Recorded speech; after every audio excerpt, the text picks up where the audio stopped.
Adnexa या संस्थेचे प्रमुख मार्गदर्शक प्राध्यापक संजय रानडे, त्यांचे सहकारी निखिल बांदवडेकर,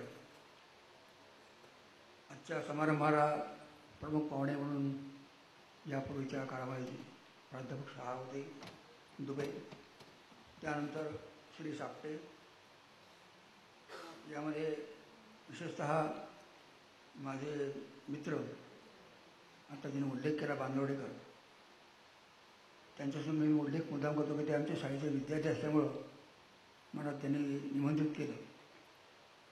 याबद्दल मी प्रथमतः या सर्वांचे आभार मानतो. आणि खरं सांगतो तुम्हाला, जास्त मनापासून अभिनंदन करायचं आहे ते ज्या विद्यार्थ्यांनी विविध परीक्षामध्ये जे अत्यंत उत्तम यश मिळवलं, अशा विद्यार्थ्यांचं आपण टाळ्या वाजवून मुद्दाम अभिनंदन करूया. आणि याला एक मुख्य कारण असं की ज्या देवगावकर विद्यार्थिनी आणि पटवर्धन हे दोन विद्यार्थी, त्यांचा मी प्रातिनिधिक उल्लेख करतो. या विद्यार्थ्यांनी जे गुण मिळवले आहेत, 186 गुण, 196 गुण या पटवर्धनने मिळवले आहेत.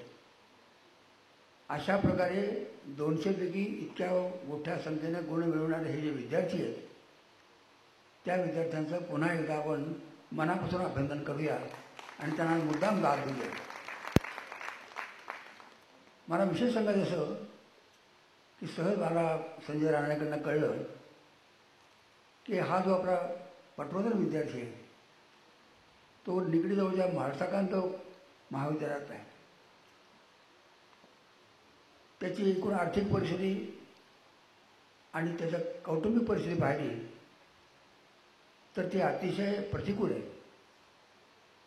पण अशा प्रतिकूल परिस्थितीमध्ये सुद्धा या पटवर्धन विद्यार्थ्यांनी इतकं मोठं यश मिळवलं ते सर्व विद्यार्थ्यांना एक प्रेरणा मिळू शकेल म्हणून मी त्याचा पुन्हा एकदा आनंदाने उल्लेख करतो. या संस्थेच्या प्राप्तीमागे हेतू जो आहे, एडनेक्सा असं जे नाव आहे, त्या नावामध्ये अर्थ हाच आहे की एज्युकेशन टू नेक्स्ट जनरेशन.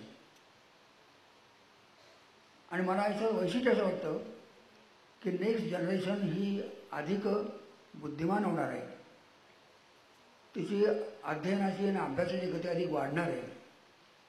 अशा विद्यार्थ्यांना शिक्षण देण्याकरता त्याच पद्धतीनं आपण आपलं शिक्षण दान करावं अशी या संस्थेची भूमिका आहे.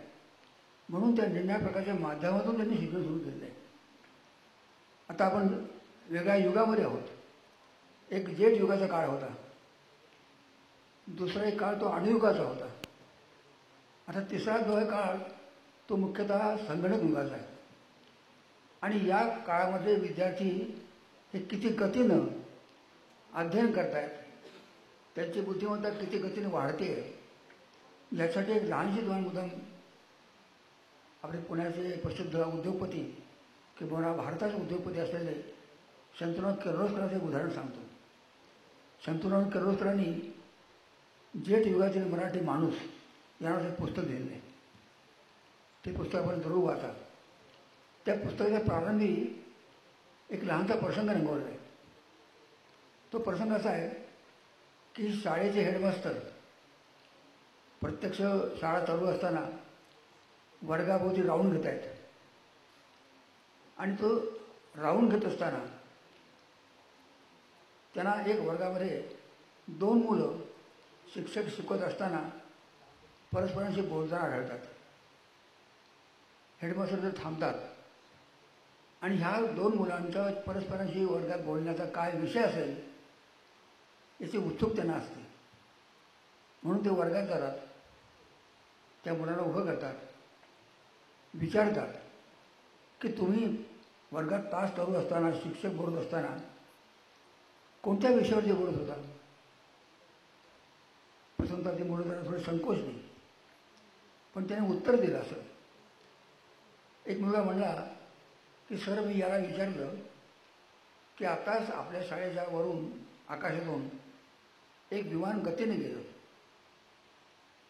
मी प्रश्न त्याला विचारला असा की हे विमान ज्या गतीने गेले त्यावरून ते विमान कोणत्या प्रकारचं असावं, कोणत्या जातीचं असावं आणि त्याची गती आता काय असावी.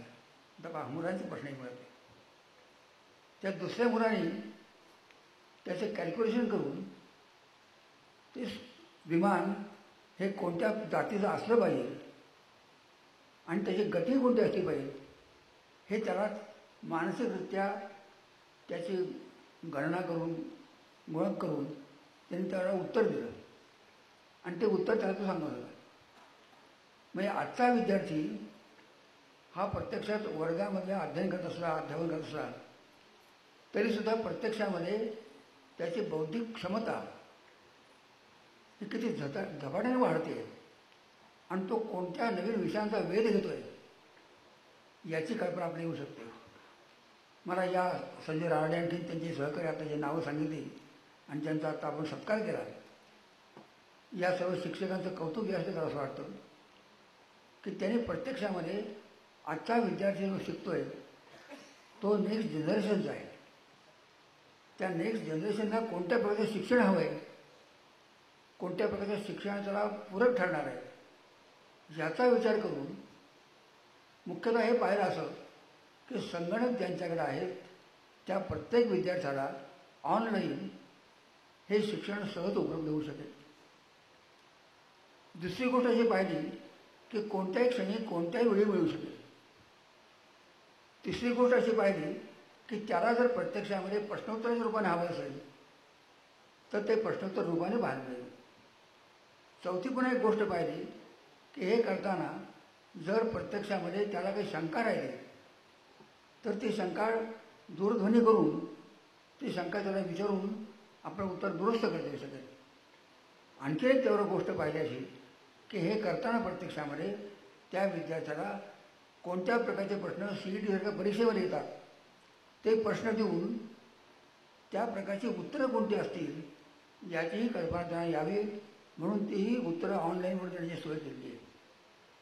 म्हणजे हे सर्व अभ्यासताना आजचा हा विद्यार्थी एकदा प्रत्यक्षामध्ये कॉम्प्युटरवरती बसला की त्याला त्या वेळामध्ये किती प्रकारे ज्ञान मिळू शकतं, किती विविध प्रकारे ज्ञान मिळू शकतं आणि स्वतः तो ते कसं शिकू शकतो याचा एक फार चांगली सोय केलेली आणि त्याला चांगले अध्यापक मिळाले आहेत, प्राध्यापक मिळाले आहेत. पुण्यामध्ये अशा प्रकारे प्रत्यक्ष विद्यार्थ्यांना अभ्यासाकरता पूरक ठरेल अशा प्रकारचा अभ्यास हा करणारी ही संस्था ही भविष्यकाळामध्ये विद्यार्थ्यांना निश्चितपणे त्यांचे गुण वाढवण्याकरता, कारण आता गुणांची हळूहळू वाढती कमान दिसते आपल्याला. आत्ता आपल्या विद्यार्थ्यांनी 196 गुण मिळवले, 194 गुण मिळवले. अशा प्रकारची सारखी जर कमान वाढत असेल तर आपणही याप्रमाणे आपली उंची वाढवावी असा प्रयत्न विद्यार्थ्यांच्या मनामध्ये उत्पन्न होणं स्वाभाविक आहे. त्याला आकांक्षा उत्पन्न होऊ शकेल आणि ती आकांक्षा पूर्ण करण्याचं काम ही संस्था करते. तेव्हा या संस्थेला मी मनापासून धन्यवाद देतो, त्यांच्या प्राध्यापकांनाही धन्यवाद देतो आणि अशा प्रकारच्या संस्थेमध्ये जे विद्यार्थी सहभागी झालेले आहेत, ज्या विद्यार्थ्यांच्या पालकांनी त्यांना सहभागी करून घेतलेले आहेत अशाही सर्व पालक आणि विद्यार्थ्यांना धन्यवाद देतो आणि आपले पुन्हा आभार मानून या ठिकाणी थांबतो. धन्यवाद.